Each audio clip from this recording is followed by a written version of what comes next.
السلام علیکم ورحمۃ اللہ وبرکاتہ۔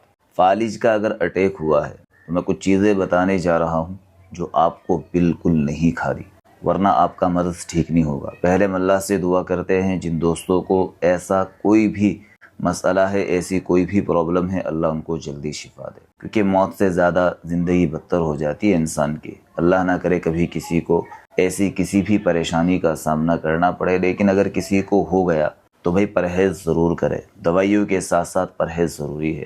آپ کیا چیزیں نہیں کھا سکتے، میں نے کچھ چیزیں نوٹ کی تھی۔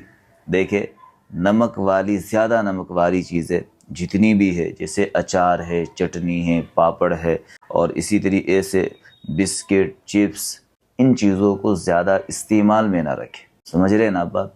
ان چیزوں کو زیادہ استعمال میں نہ رکھیں، کیونکہ یہ چیزیں کیا ہوتی ہے، زیادہ نمک والی چیزیں انسان کے بی پی کو بڑھاتی ہے، پھر دوبارہ سے خطرہ ہو سکتا ہے کہ دوبارہ سے اٹیک نہ جائے۔ تو زیادہ نمک والی چیزیں آپ نے نہیں لینی۔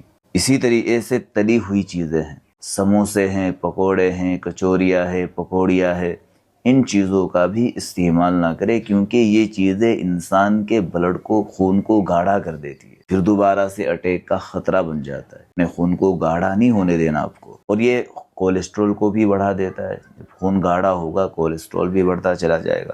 تو تلی ہوئی چیزیں آپ نے استعمال نہیں کرنی۔ نمبر 3، چکنائی والی غذائیں۔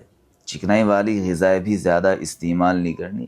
بھئی آپ گھی کھانا شروع کر دے، مکھن کھانا شروع کر دے، کریم کھانی شروع کر دے، زیادہ تیل لینا شروع کر دے، تو اس چیز کا بھی تھوڑا سا آپ کو خیال کرنا ہے۔ بریانی، نہاری، تو ان چیزوں کو بھی آپ کو اوائڈ کرنا ہے۔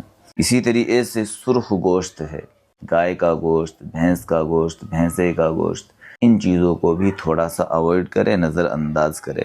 میٹھی چیزوں سے بھی آپ کو اپنے آپ کو بچانا ہے۔ کولڈ ڈرنکس نہیں لینی، زیادہ میٹھا نہیں کھانا۔